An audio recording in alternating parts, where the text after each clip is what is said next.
안녕하세요 여러분, 나만의 스토리로 여러분께 도움을 주는 나니몬입니다. 오늘은 바로 알바 시리즈 마지막 편 4편을 준비해서 왔는데요. 알바 시리즈라 하면 이제 알바를 처음으로 구하는 혹은 알바를 구하는데 어려움이 있는 우리 시청자 여러분들, 구독자 여러분들을 도와주기 위해서 나니몬이 기획한 시리즈물입니다. 1, 2, 3편이 사실상 이론 파트라고 한다면 오늘 4편 뭐겠어요? 맞아요 여러분들, 이론만 알면 안 되죠. 적용을 해볼 수 있어야 돼요. 어떻게 그럼 적용이 될까에 대해서 오늘은 제 실제 썰을 풀면서 얘기를 해드리려고 합니다. 자, 그랬을 때 이 3편에서 제가 말씀드렸던 거, 그러한 모든 꿀팁들을 종합해서 내가 실제 어떻게 첫 번째 알바 면접을 볼 때 적용을 시켰는지를 쭉 따라가 보면서 같이 얘기를 해보려고 해요. 자, 그러면은 바로 시작해 보도록 할게요.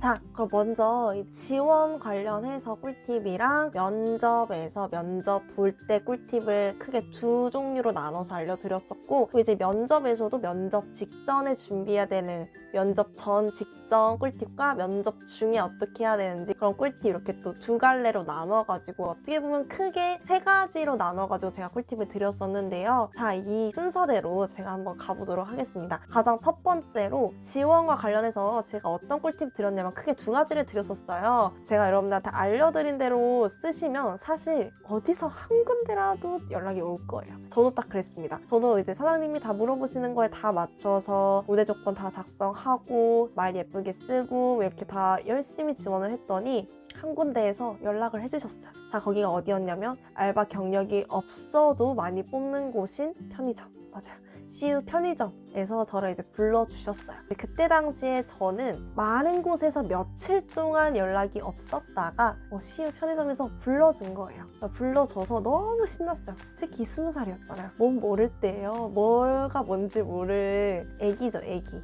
아무것도 모르는데 불러줬다. 아, 드디어 나를 불러줬구나. 신나기만 했어요. 그래서 신나기만 해서 여러분들한테 제가 이제 말씀드린 것처럼 뭐 준비해라, 뭐 이것저것 뭐 생각해서 가라, 뭐 이렇게 했는데 저는 전혀 생각하지 않은 상태로 갔습니다. 편의점에 갔더니 그때 당시에 이제 알바생과 사장님은 아니셨는데 이제 사장님 와이프분이신가 모르겠어요. 그때 당시에 이제 어떤 분이 계셨고 카운터에 가가지고 안녕하세요, 저 면접 보러 왔는데요 라고 이제 말씀을 드렸는데 안에서 면접을 보고 있으니까 여기 의자에 앉아있어라. 편의점에 의자 앉을 때 있잖아요. 거기에 이제 앉아있으라고 하신 거예요. 근데 그 의자에 저 말고 이미 다른 분이 앉아 계셨어요. 그러니까 안에서 한 명 이미 보고 있고 밖에 한 명 대기자 있고 저는 15분에서 20분 일찍 간 거니까 저까지 해서 일단 이 짧은 시간 동안에 3명의 면접자가 있는데 그 전부터 계속 쭉 보고 계셨고 제가 기다리는 동안에도 2명이 더 들어왔어요. 계속 오는 거예요. 면접 보러. 저는 이제 그걸 보면서 딱 거기서 위기감을 느꼈죠.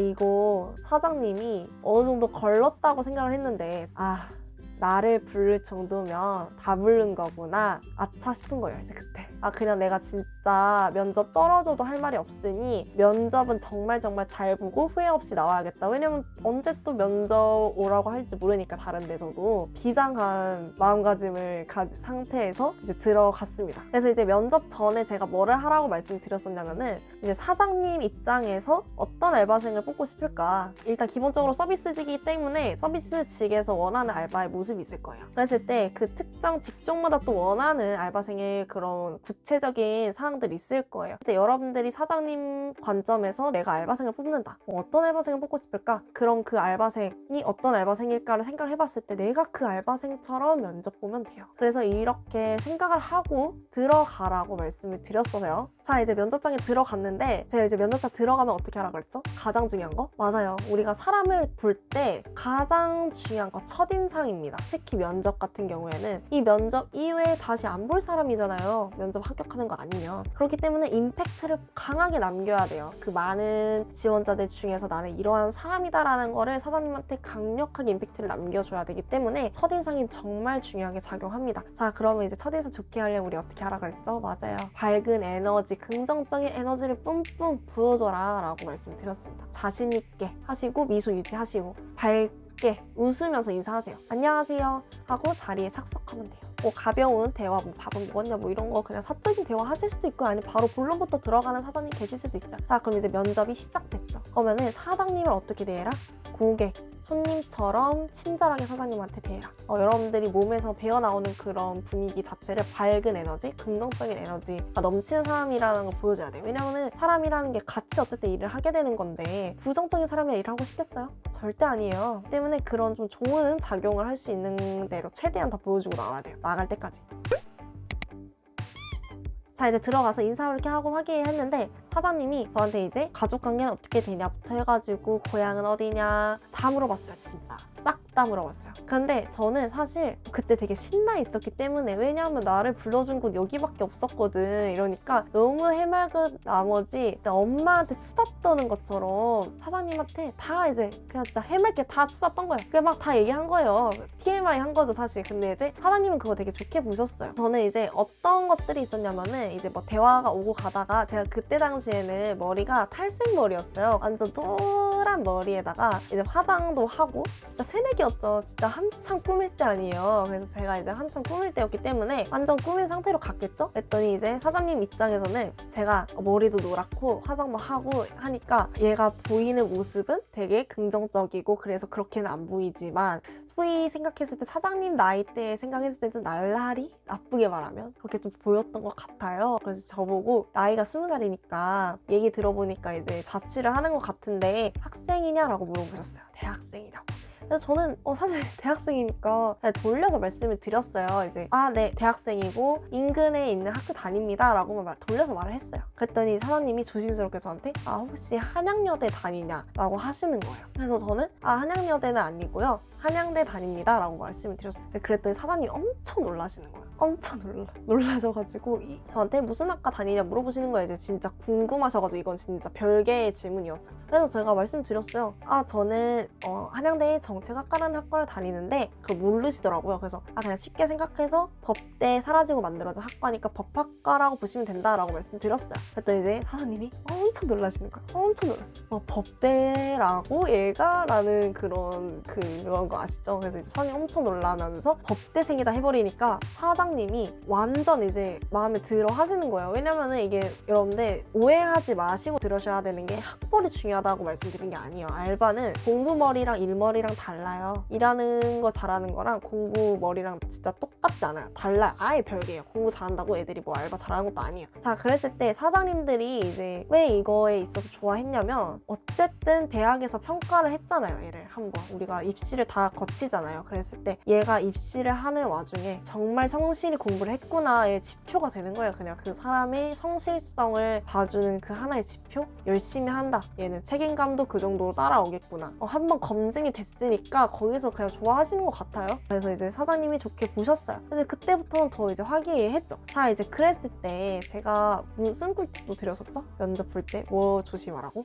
사장님의 질문 의도를 파악을 하라 그랬어요. 사장님이 뭔가 물어보면은 사장님이 듣고 싶어하는 답변이 있단 말이에요. 사실 답정너란 말이에요. 답정너인데 내가 그걸 잘 파악을 해서 답정너의 그 원하는 말을 해주냐 안 해주냐가 당락을 결정하는 거예요. 사장님 마음에 들어야지 합격하는 거니까 결국에. 사장님이 그럼 뭘 원하고 말하는지 내가 어떻게 알아요? 여러분들 많이 하셨어요. 국어 시험 볼 때 화작에서 많이 나왔던 거 있잖아요. 간접봐라. 예를 들어서 나 너무 추워. 창문이 열려있네? 뭔 말이에요? 문 닫아달라는 거잖아요. 숨겨진 의도가. 이런 식으로 우리는 간접봐라에 엄청나게 잘 훈련이 되어 있단 말이에요. 한국인으로서. 자, 그랬을 때 사장님이 이렇게 말했어요. 저한테. 너 그러면은 꿈이 뭐야? 법대니까 꿈이 뭐야? 물어볼 수 있죠. 그때 당시의 꿈 검사입니다. 검사 어떤 검사 되고 싶니? 근데 말을 했겠죠. 뭐 사회 정의를 실현하는 사회적 약자를 대변하는 그런 검사가 되고 싶습니다 라고 말씀드렸어요. 사장님이 딱 한마디 던졌어요. 그러면은 공부 되게 열심히 해야겠네요. 자, 여기 숨겨진 바로 의도가 뭘까요? 제가 이제 여러분들 만약에 사장님이 지금 이렇게 던졌어요. 그럼 공부 열심히 하셔야겠네요. 거기서 제가 네 맞아요 공부 열심히 해야 돼요 라고 하는 거 답일까요? 아니에요. 베스트의 답변이 아니에요. 자, 어떻게 답변해야 된다? 이렇게 답변하셔야 돼요. 저 이렇게 답변했어요. 어떻게 했냐? 사장님이 그럼 공부 열심히 하셔야겠네요. 근데 공부도 물론 학생이니까 열심히 해야겠지만 사실 1학년이기도 하고 아직까지 학과의 전공 내용이 심화되지 않았기 때문에 교양 수준에서만 배우고 있기 때문에 문제 없습니다 라고 답변해야 돼요. 저 그렇게 했어요. 사장님의 숨겨진 의도는 너가 그러면은 한양 법대학 검사가 꿈이야? 엄청 공부 열심히 해야겠네? 근데 얘가 그럼 공부 열심히 해야 되는데 시험 기간에 앞으로 향후에 나는 장기적으로 일할 수 있는 아이를 뽑고 싶은데 얘가 그럼 할 수 있을까? 방학 때만 잠깐 하려고 하는 거 아니야? 라는 의문이 들어서 이렇게 무의식적으로 나온 거예요, 사장님. 자, 그럼 저는 그 캐치를 빠르게 하고 그렇게 답변 드렸죠. 사장님 당연히 만족하시죠? 제가 문제 없다고 말씀드렸잖아요. 사실 이것도 물론 공부도 열심히 하겠지만 문제 없습니다 라고 하는 것보다 더 뭐라 말했죠? 객관적인 근거를 들었죠. 1학년이기 때문에 전공이 그렇게 심화되지도 않았고 교양 수준이기 때문에 부담이 덜하다. 알바랑 잘할 수 있다, 병행할 수 있다 라고 객관적으로 누가 들어도 이해할 수 있고 그럴 수 있겠구나 인정이 되는 수준으로 근거를 들었잖아요. 그래서 이렇게 좀 사장님의 그런 하나하나의 말에 여러분들이 흘려듣지 마시고 의도를 파악하셔가지고 원하는 답변을 해줘야 돼요. 막 좋다고 다 좋은 거 아니에요. 사장님이 그냥 한마디 뭐 좋게 했다고 이렇게 하고 넘어가는 거 아니에요. 이렇게 좀 사장님은 우려가 되는 부분이 있기 때문에 이렇게 말을 하는 거기 때문에 여러분들 이런 거 다 잘 캐치를 하셔야 돼요. 뭔가 답정너스러운 질문을 하실 때 원하는 답변으로 답변해 주시면 된다. 단 제가 거짓말하지 말라고 말씀드렸어요. 거짓말하지 말라. 그리고 자기의 가치, 신념에 져버리면서까지 사장님이 원하는 답변하지 말라고 말씀드렸어요. 거짓말하지 말라는 거랑 맥락이 일치하는 거죠, 어떻게 보면. 자, 이게 왜 나오냐면은 제가 이제 검사가 되고 싶다라고 말씀을 드렸고 사장님도 그런 부분에서 화기애애하게 끝났어요. 근데 이제 본격적으로 근무 조건에 대해서 스타트가 끊어진 거예요, 면접이. 나니문 씨가 이제 근무를 하게 되면 이러이러한 근무 조건으로 갈게 될 건데 괜찮으시겠어요? 라고 물어봤어요. 자, 그랬을 때 여러분들 어떤 근무 조건이었냐면요. 그때 당시가 2017년 최저시급 6,470원일 때였어요. 6,470원의 최저시급을 지키지 않으면 최저시급 미달.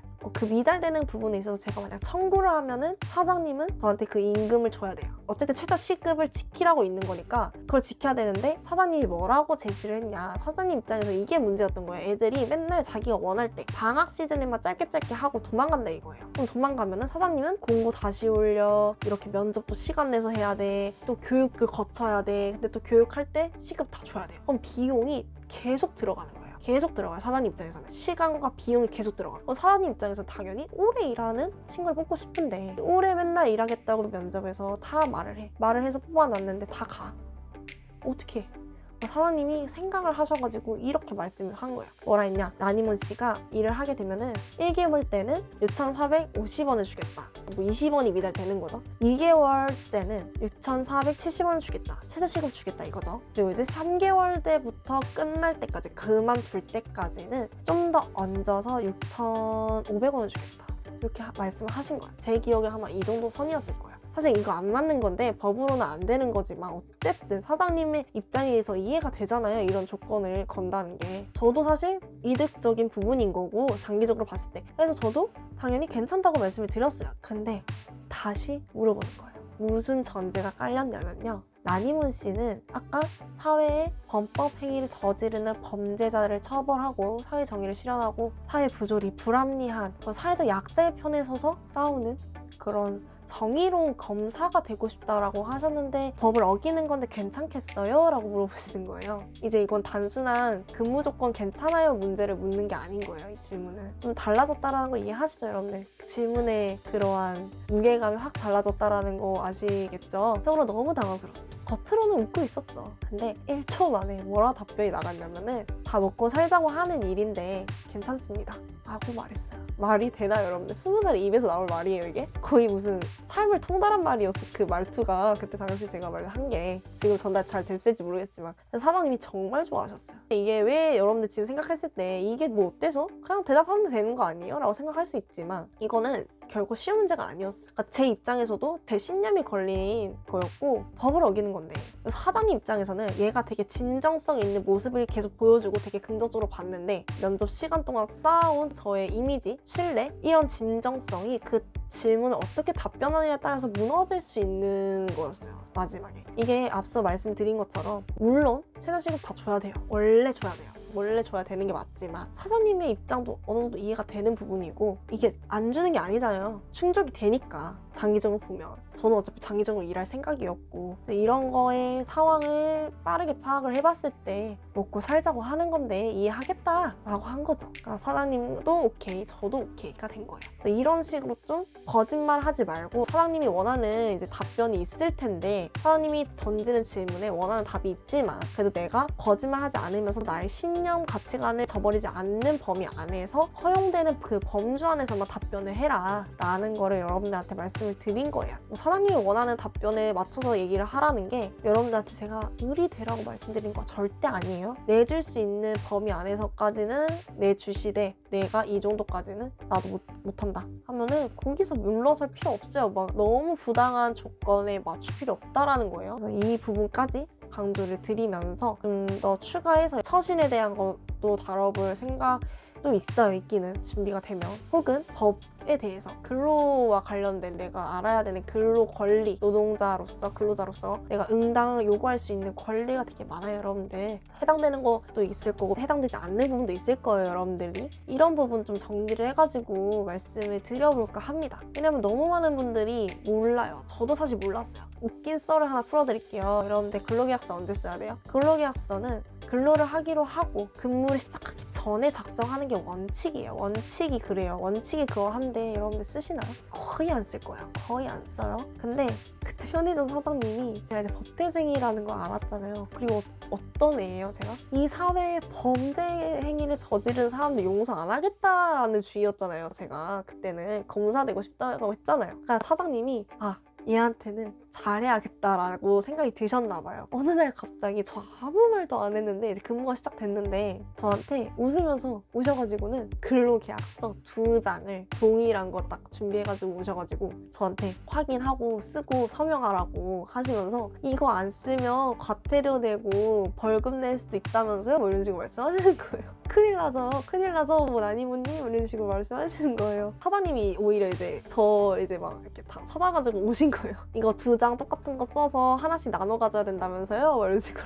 이런 게 중요해요. 여러분들이 알바를 뽑을 때 나이대가 다들 어릴 거예요. 어리면 사장님들 입장에서 봤을 때 여러분들 되게 애기예요. 애기고 못 모르는 애들. 안 좋게 말하면 이용해 먹기 쉽다 이거예요. 호구예요, 호구. 여러분들 모르니까 막해요. 야간 수당 줘야 되는데도 안 주고 연장 수당 줘야 되는데도 안 주고 심지어 최저 시급 줘야 되는데도 최저 시급 안 준 데도 있고 물론 좋으신 분들도 계시지만 안 좋으신 분들도 많다 이거예요. 자, 그랬을 때 여러분들이 기본적으로 아셔야 되는 근로 관련 법은 아셔야 돼요. 자, 충격적인 거가 제가 이제 지금 또 고용노동부에 진정쟁의 해놓은 게 있죠. 제 이제 영상 많이 보신 분들은 아시겠지만 진정쟁의 해놓은 게 있는데 그게 아직도 해결이 안 됐어요. 해결이 안 된 상태인데 제가 그때 당시에 조사를 받을 때 연차를 말을 했어요.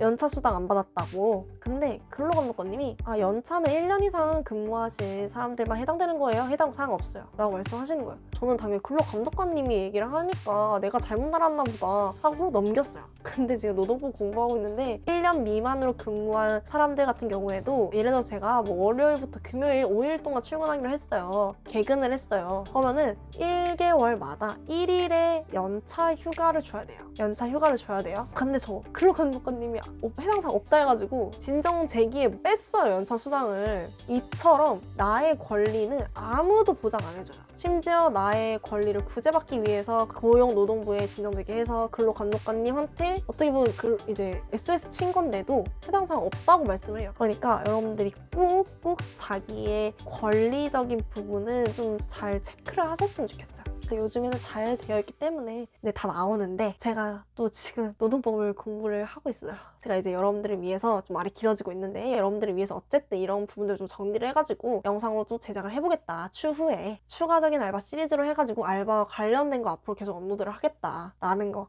여러분들한테 말씀을 드리도록 하겠습니다.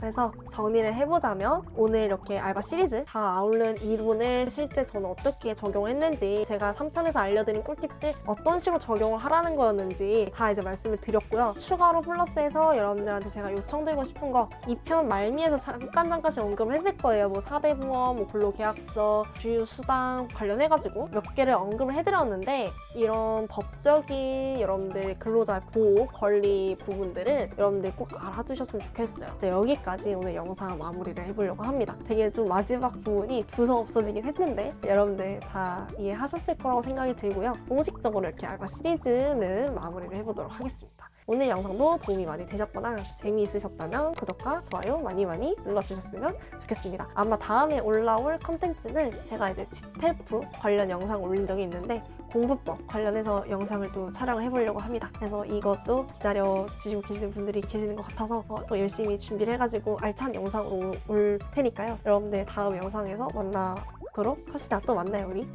그리고 TMI 하나만 하자면 제가 지금 안 아파 보이지만 오른쪽 아래 사랑니가 많이 부었어요. 아파요. 그래서 이번 달 17일에 발치를 할 예정이에요. 그러니까 다음 주죠. 다음 주 수요일에 발치를 할 거기 때문에 그 전에 촬영을 할 수 있으면은 촬영해놓고 나중에 천천히 편집하면 되겠지만 제가 만약에 바빠서 촬영 못한다 하면은 다음 영상은 조금 더 미뤄질 수도 있을 것 같아요. 아무튼 이제 영상 진짜 마쳐보도록 하겠습니다. 지금까지 나만의 스토리로 여러분께 도움을 주는 나니문이었고요. 그럼 우리 또 다음 영상에서 만나요. 그럼 안녕!